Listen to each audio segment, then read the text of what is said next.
जय श्री कृष्ण। राधे राधे।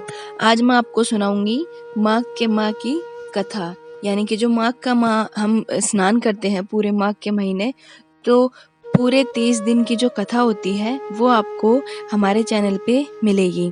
तो चलिए मैं आपको सुनाती हूँ माघ के महीने की पहली कथा।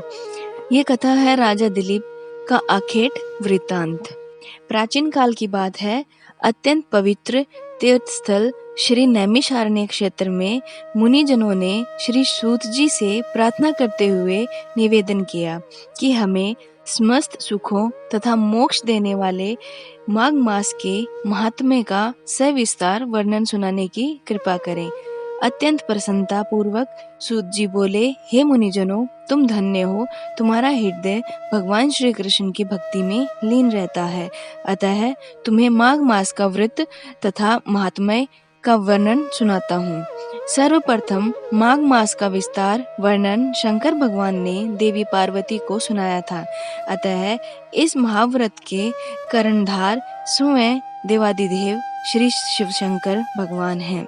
एक दिवस कैलाश पर्वत का निवास करते समय देवी पार्वती ने अत्यंत जिज्ञासा पूर्वक तथा भक्ति सहित अपने आराध्य देव शंकर भगवान से निवेदन किया, हे प्रभु, मुझे माघ मास के व्रत का महात्म्य, पूजन व इसका इतिहास विधि पूर्वक बताने की कृपा करें।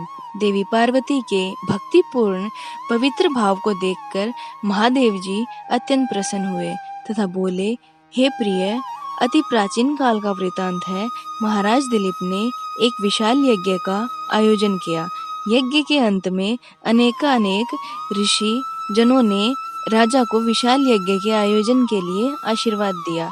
नगर निवासियों ने राजा की भूरी भूरी प्रशंसा की। यज्ञ के पश्चात महाराज दिलीप सेना की एक टोली के साथ आखेट के लिए घनघोर जंगलों में निकले, तो राजा आश्चर्यचकित रह गए। उन्हें कोई शिकार ही दृष्टिगोचर नहीं हो रहा था। वस्तुतः राजा की टोली को देखकर जंगली जानवर प्राण रक्षा के लिए अपनी अपनी मांदों में छिप गए। शिकार करते वक्त राजा दिलीप को वन में कुछ मृग तो दिखाई दिए, परंतु उन्हें सिंह कभी भी दिखाई नहीं दिया था।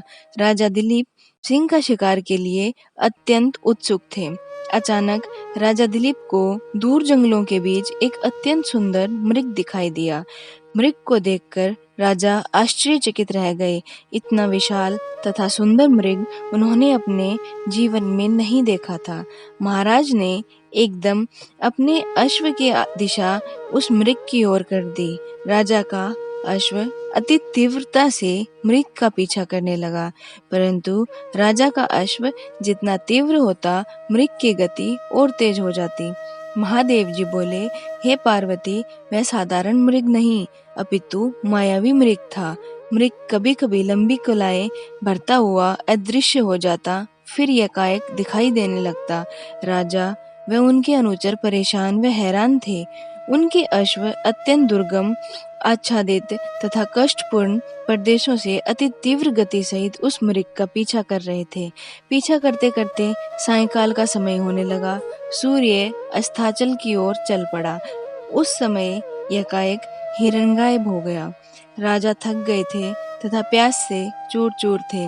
राजा तथा उनके अनुचर प्यासे, थके मांदे तथा व्याकुल जलाशय की तलाश में इधर उधर भटकने लगे। अचानक राजा को दूर एक विशाल सरोवर दिखाई दिया। हे देवी पार्वती, राजा तथा उनके अनुचर हर्ष विभोर हो उठे और अपने अश्वों का मुख उस सरोवर की ओर मोड़ दिया। कुछ ही समय में महाराजा दिलीप सरोवर के निकट पहुंचे। प्यास से व्याकुल महाराजा ने अत्यंत सुंदर रमणीक सरोवर देखा।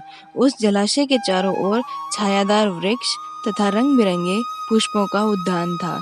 जल स्वच्छ, निर्मल तथा पारदर्शी था। सरोवर रंग बिरंगी मछलियां जल विहार कर रही थी।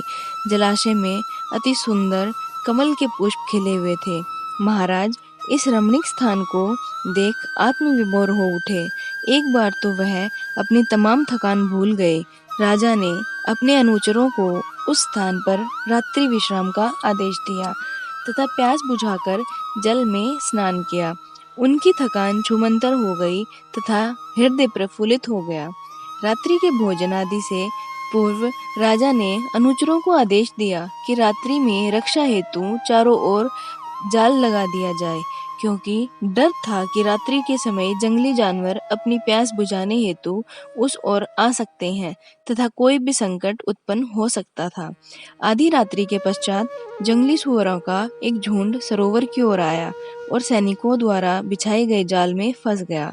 राजा के सैनिकों ने अनेक सुअरों को मार गिराया। इस प्रकार राजा के शिकार की तृष्णा भी पूरी हो गई। प्रातः राजा अपनी नगरी की तरफ वापस चल दिए। वापस चलने के कुछ समय पश्चात राजा को एक अत्यंत वृद्ध ऋषि दिखाई दिए। ऋषि का शरीर अत्यंत क्षीण, शंख चक्र से सुशोभित सुधारण वस्त्र युक्त था। महाराज ने अश्व से उतरकर ऋषि के चरण छुए तथा प्रणाम किया। हर्षित ऋषि ने राजन को पहचान कर उनको आशीर्वाद दिया और कहा, हे राजन, माघ मास की इस पुण्य बेला में तुम कहाँ से आ गए